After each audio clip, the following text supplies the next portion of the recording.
कोयटा से अफसोसनाक खबर मौसूल हो रही है। किला अब्दुल्ला में गाड़ी पर फायरिंग की गई है जिससे 2 खवातीन जाम बहक हो गई हैं। फायरिंग के नतीजे में बाप और बेटी जख्मी हैं जिनको अस्पताल मुंतकिल किया गया है। फायरिंग का शिकार अफराद का ताल्लुक कराची से बताया गया है। इंतहाई अफसोसनाक वाक़या रिपोर्ट हुआ कोयटा से। यहाँ पर खबर आ रही है इस हवाले से कि 2 अफराद इस अफसोसनाक वाक़े में जाम बहक हो चुके हैं। फायरिंग का शिकार अफराद का ताल्लुक कराची से बताया गया है। फैमिली कारोबार के सिलसिले में किला अब्दुल्ला आई हुई थी। मुसल्लह अफराद ने गाड़ी रोकने का इशारा किया, न रुकने पर फायरिंग कर दी है। इसी पर मजीद बात करेंगे। रशीद बलोच हमें ज्वाइन कर रहे हैं। रशीद, इस हवाले से मजीद क्या तफसीलात सामने आई हैं अभी तक?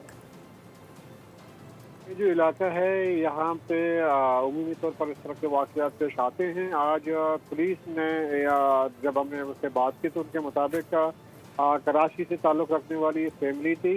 ये गुज़िश्ता रोज़ ये आए थे गुलिस्तान में। किला अब्दुल्ला का एक तहसील है।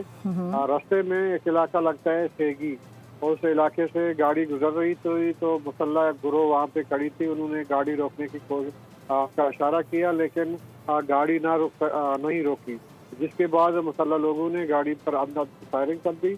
अब तक की जो इतलात हैं उसमें 2 खवातीन जाम बहक होने की इतलात आ रही है, जबकि 2 अफराद जख्मी हुए हैं। जो फैमिली है उसकी जो सरबराह है वो जख्मी है, उनकी बेटी का उसका जो है वो भी जख्मी है। जख्मी को कोशिश की जा रही है कि कोयटा मुंतकिल किया जाए। ताहम पुलिस के मुताबिक अब तक कोई गिरफ्तारी नहीं हो सकी है। ताहम ये वाक़या जो है इलाके में जो है वो खौफ फैला रही है। ठीक है रशीद, आगाह करने के लिए आपका बेहद शुक्रिया।